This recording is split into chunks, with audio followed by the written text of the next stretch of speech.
News 28 मराठीमध्ये आपले स्वागत आहे। आजच्या मोठ्या बातम्यांबद्दल बोलूया। कृषी विज्ञान केंद्र गांधेली येथे शेतकरी मेळावा संपन्न।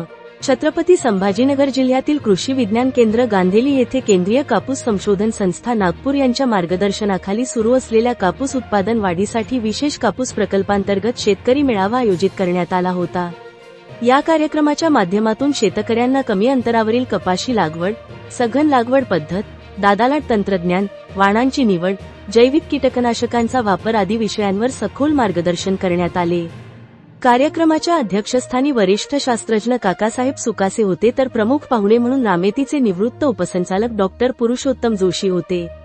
यावेळी कृषी विज्ञान केंद्राचे प्रमुख तथा वरिष्ठ शास्त्रज्ञ श्री काकासाहेब सुकासे यांनी कापूस लागवड तंत्रज्ञान, मृदाशास्त्र विभाग प्रमुख श्री स्वप्नील वाघ यांनी माती परीक्षणाचे उत्पादनातील महत्त्व आणि खत व्यवस्थापन यावर सखोल मार्गदर्शन केले, तर डॉक्टर जोशी यांनी एकात्मिक कीड व्यवस्थापन या विषयावर शेतकऱ्यांना मार्गदर्शन केले।